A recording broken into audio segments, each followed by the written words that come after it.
Nah, kenapa sekarang banyak orang berdebat tentang Quran dan nyuwun sewu sampai pada level gontok-gontokan ekstrim? Karena mereka nggak mau belajar ulumul Quran. Kegiatannya debat, tukaran. Yang bingung kita, yang waras ngalah lah kira-kira gitu. Ini nggak pernah ngaji Quran, gegernya.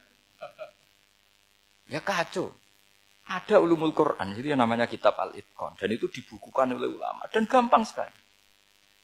Pernah ya Sayyidina Umar ketika Futuhat, beliau sudah Futuhat itu mengalahkan musuh-musuh Islam yang memusuhi Islam. Perlu dicatat, musuh-musuh Islam yang memusuhi Islam. Karena kalau yang tidak memusuhi Islam nggak boleh dimusuhi juga. Ya. Singkat cerita ditanya, kenapa kita tidak tasakuran besar-besaran, kita kan sudah menang. Padahal disambut sedemikian rupa. Jawabnya Umar apa? Inna wa ta'ala qad ayyara qauman faqala adhabtum thayyibatikum fi hayatikumud dunya wastamta'tum biha. Allah itu mengkritik kelompok kaum yang dalam hidupnya itu foya-foya. Maka saya akan mengurangi foya-foya itu supaya saya menyisakan jatah foya-foya saya sampai di surga. Nanti orang kafir ketika dimasukkan neraka di antara taubehnya Allah. Taubeh itu ya semacam kayak disalahkan gitu. Adhabtum thayyibatikum fi hayatikumud dunya. Jatah-jatah kenikmatan kamu, salah kamu habiskan di dunia. Sehingga kita harus pernah pas enak-enak tidur, tahajud, wiling-wilingan, ngurangi jatah. Sayyidah Aisyah tuh cantik sekali, tapi sudah turu mujur di depan Nabi, Nabi tetap sholat. Kalau sampai istrinya tidak cantik saja, nggak pernah tahajud. Itu masalah besar, itu Aisyah itu kenangannya Aisyah. Saya ini kurang cantiknya. Sampai Nabi kalau sholat digoda tidur di depannya, masyhur. Wa ana muqtaridhatun, saya tidur malang di depan Nabi. Nabi kalau berdiri sikilnya aku tak dojorno, kalau Nabi mau sujud tak ingkretno. Nabi terus saja tahajud. Dan saya yakin itu sunnah, tidak ada yang niru itu. Aisyah loh, bukan yang Saudah, Aisyah. Di semua riwayat itu, kalau Saudah kan mungkin, wah pantesan Saudah kan gitu. Ini Aisyah. Terus ada cerita lagi, betapa Rasulullah memang Nabi betul. Aisyah itu istrinya paling cantik. Kan yang nyanyi cantik itu hanya Aisyah, Zainab sama Sofia. Kira-kira rivalnya itu. Yang rivalnya itu, kira-kira. Yang sebagian ya cantik tapi enggak sekelas ini. Rasulullah itu malam-malam keluar. Terus pikiran Aisyah, pasti ke sebagian rival saya. Doroh itu maru kalau coba. Dibuntuti sama Aisyah. Nabi enggak tahu kalau dibuntuti Aisyah. Ini hadis riwayat doa masuk kuburan. Maka, jadi hadis itu ya unik. Kalau enggak di tangan ulama itu jadi kacau. Babu doa li ahlil kubur. Bab mendoakan ahli kubur itu babnya itu tentang cemburu. Walhasil karena Nabi keluar, wah ini mesti itu enggak benar ini. Paling ke Sofia atau ke ya pokoknya Zainab, pokoknya yang cantik-cantik. Ditututi sama siapa Aisyah. Nabi enggak tahu itu. Ternyata Nabi itu kebaki terus assalamualaikum daraqaumil mukminin wa inna insyaallah bikum lahikun. Jadi barokahnya cemburu, hadis itu ada rawinya. Oh, ternyata ke kuburan toh. Itu sampai pulang. Jadi hadis itu diriwayatkan Aisyah. Ghirtu itu cemburu. Saya ini cemburu sama Nabi. Malam-malam keluar. Tak tututi juga mau kuburan. Lah, sahabatnya tanya, muridnya Aisyah. Lalu baca apa? Assalamualaikum daraqaumil mukminin wa inna insyaallah bikum lahikun. Kalau sampean kan enggak dibuntuti tok bar tenan. Mesti barbaran. Jadi ini penting saya utarakan. Jadi cobalah ulumul Quran dikaji secara baik. Insya Allah nanti maknani Quran itu mudah sekali. Karena memang sesuatu itu harus ada ilmu. Ya sesuatu itu harus ada ilmu. Banyak ulama itu nangis karena mudah memahami rahmat Allah. Abu Yazid Al-Bustami itu jadi wali bukan karena banyak wiridannya, enggak. Dia setiap makan itu memuji begini, ya Allah, engkau itu enggak butuh saya, tapi kenapa ngasih makan saya?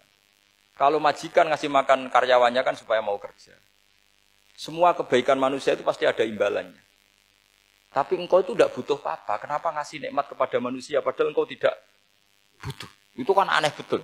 Kalau apapun ikhlasnya orang, kalau ngasih itu kan ada maunya. Meskipun sudah bilang ikhlas. Oh sudah, tapi kalau Allah itu tidak butuh. Misalnya ada orang nyumbang masjid ikhlas. Tetap di hatinya, benak Jumatan Par, Quran yang dindi. Tetap ada kepentingannya. Tapi kalau Allah enggak. Sehingga cara mensifati Allah itu luar biasa. Makanya orang jadi wali itu diantara kata Rasulullah, Inna woha la yardu anil abdi idza akalal akla fa yahmaduhu 'alaiha aw yashruba syarba fa yahmaduhu 'alaiha. Allah itu sangat ridho. Orang jadi wali itu kan diridani Allah. Allah itu sangat ridho kalau seseorang makan kemudian dia muji Allah. Coba apa hebatnya Donald Trump kalau enggak makan ya lemes mati. Apa hebatnya presiden seluruh dunia kalau enggak makan ya lemes mati. Orang yang katanya paling top di dunia, itu nak gak makan kangkung nyatanya ya lemes. Hebatnya di mana coba? Yang kita puji-puji hebat, ternyata kalau nggak makan itu lemes. Pak Rektor nggak makan lemes, apalagi Pak Onwel nggak makan lemes. Hebatnya apa coba? Nah, terus kelihatan wa khuliqal insanu dhaifa. Makanya ketika Allah mengingatkan orang yang menyembah Isa, Allah hanya menghentikan gini, kana yakulani to'am. Isa dan ibunya itu makan. Maksudnya kalau nggak makan itu ya lemes. Kamu kebayang nggak punya Tuhan terus, Pak Tuhan jenengan lemes, monggo dariin. Kayak apa malunya kita punya Tuhan kalau nggak makan apa? Lemes. Terus nanti cerita, alhamdulillah tadi Tuhan mampir sini. Tadi lemes lah tak kasih makan, bergas lagi. Makanya uang kritiknya mesti sederhana. Karena ya kula anitoa. Kok kamu Tuhan kan gimana? Ini kalau nggak makan itu. Tapi kita sering keliru mengatakan Presiden Amerika itu superpower hebat. Hebatnya di mana seorang manusia? Kalau nggak makan ya. Ini makanya Allah ngendikan wa khuliqal insanu dhaif. Sehingga banyak para wali itu dekat Allah ketika makan. Bukan apa, karena tadi makannya itu tidak kayak sampai ada makan, banyak lahap, segala-galanya udah gitu. Itu tidak setiap makan, ya Allah betapa lemahnya saya. Yang katanya rektor, yang katanya profesor, katanya orang alim, kiai, katanya pengurus NU, pengurus Muhammadiyah. Ternyata kalau tidak makan, lemes. Kerennya di mana lemes. Sehingga terus tawadu, terus macam-macam. Jadi ini penting. Jadi Allah mengingatkan manusia itu dengan makan. Makanya Nabi Rasulullah ngendikan, Allah itu sangat ridho seseorang yang setiap makan muji Allah. Tapi sekarang orang makan itu banyak yang enggak menjiwai. Karena ada aturannya sebetulnya, ngunyahnya sampai sekian kali. Ya, tapi sekarang kan sudah ada seperti itu. Makanya sekarang wali sudah enggak banyak. Pendaftarnya juga sudah ada banyak. Apalagi orang-orang intelek itu sudah agak tertarik daftar wali. Memangnya kalau sudah jadi wali dapat uang, malah repot lagi kalau seperti itu. Tapi ini saya cerita orisinilnya ilmu Quran. Ketika Allah mengkritik Isa itu hanya, ketika dituhankan maksudnya, itu hanya dengan kalimat kana yakulan itu Isa dan ibunya sama-sama makan. Dan ketika Allah memuja Rasulullah SAW dan para nabi, itu pujaannya itu aneh. Wa ma arsalna qablaka minal mursalin illa innahum la yakuluna ta'ama wa yamshuna fil aswaq. Saya tidak pernah menugaskan para rasul kecuali mereka itu ya makan dan jalan-jalan di pasar. Saya sampai sekarang hampir tiap minggu itu jalan-jalan ke pasar sama anak saya. Meskipun saya di Rembang betul kayak gede itu, tetap biasa saya jalan-jalan ke pasar. Karena apa? Kata Rasulullah Muhammad, Isa itu sampai dituhankan itu gara-gara jarang makan. Terus orang memitoskan macam-macam. Rasulullah itu kalau makan itu di depan umum, sering di luar rumah. Supaya kelihatan kalau beliau itu manusia. Jadi makanya Nabi adalah nafyun li uluhiyati. Perlu dicatat Nabi Muhammad jadi Nabi setelah dengan tanda kutip tragedi Isa dituhankan. Karena Rasulullah jadi Nabi setelah tragedi Isa dituhankan, maka sisi manusianya itu diperlihatkan. Sampai kalau makan tuh di depan umum. Tapi enggak marung di KFC, enggak ada riwayatnya itu. Di depan umum. Nah, karena kepentingannya itu sehingga makanya Nabi ini ibadah yang luar biasa karena menunjukkan sisi kemanusiaan yang akan aman, tidak akan dituhankan. Paham ya? Sama. Seperti kita misalnya kiai atau pejabat. Makan saja enggak apa-apa. Tunjukkan kalau kita manusia. Kalau enggak makan lemes. Dan kalau itu terus dalam hati kita, insya Allah kita orang yang mengimani wa khuliqal insanu dhaifa. Betapa manusia itu lemah. Nah, tapi kita sekarang enggak. Kalau kita jadi rektor enggak bisa mengendalikan satu kampus, jadi kiai bisa mengendalikan umat. Pikirannya itu kayak Fir'aun. Dan di antara kesalahan Fir'aun adalah faqala ana rabbukumul a'la, bahwa saya bisa mengendalikan kalian semua. Maka dalam ilmu tasawuf yang pertama harus dihilangkan adalah sifat anania. Bahwa karena saya. Tapi kalau orang mau jadi wali atau orang dekat Allah, kenapa saya sering menyebut kata wali? Sebenarnya khazanah wali itu ada di Quran. Ala inna awliya Allahi la khaufun alaihim walahum yahzanun. Cuma orang kota senangnya bakas intelektual. Wong desa senangnya bakas wali. Akhirnya banyak orang yang enggak wali modus pura-pura wali terus nipu orang. Jadi sama-sama ada korban. Yang intelektual juga sama. Seakan-akan lebih intelek dibanding wali ini, makanya saya supaya bahasa intelektual ya ada di Quran, maksudnya terjemahannya ada, bahasa wali juga apa? Ada. Dan kadang orang jadi wali itu melakukan hal-hal yang kecil, yaitu merasa doif saat apa? Makan. Apa? Merasa doif saat makan.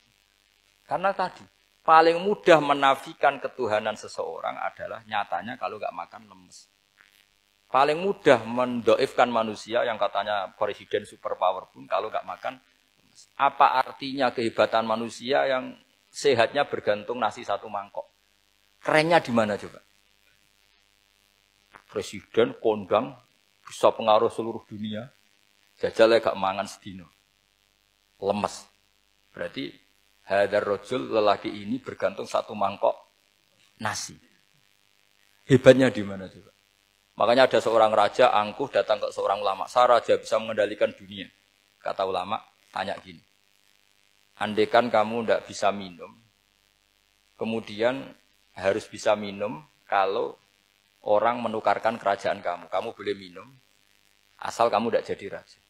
Apa kamu kasihkan kerajaan kamu ketika kamu harus minum dengan cara seperti itu? Misalnya di tengah belantara, kalau di Arab kan sering ada apa? Sahara itu ada padang pasir.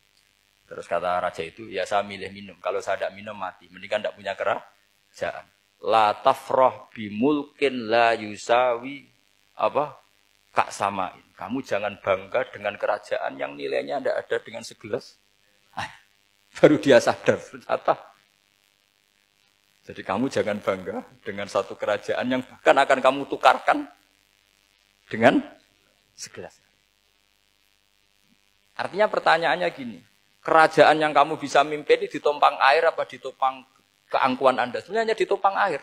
Karena sekali Anda tidak minum, tidak bisa jadi raja. Terus lemes, diobatno. Sama presiden juga gitu. Kalau nggak makan, nggak minum, terus sakit, stroke, nggak bisa jadi presiden. Artinya ternyata betapa manusia ini bergantung dengan sesuatu yang remeh, yaitu makan, minum, makan, minum. Nah di sini ini, kenapa Quran menyebut para nabi itu apa? Illa innahum la ya'kuluna ta'ama wa yamsuna fil aswaq. Kalau kamu tidak memahami seperti ini kan terus kayak Quran kok ngomong hanya gini kok. Kayaknya kelasnya kok nggak intelek gitu. Cara pandang nggak seperti itu. Paham ya? Jadi supaya lebih apa? Memahami Quran dan kamu akan lebih tasdik kepada Quran sebagai kalam Allah yang pegangan kita apa? Semua. Saya kira demikian. Assalamualaikum warahmatullahi wabarakatuh.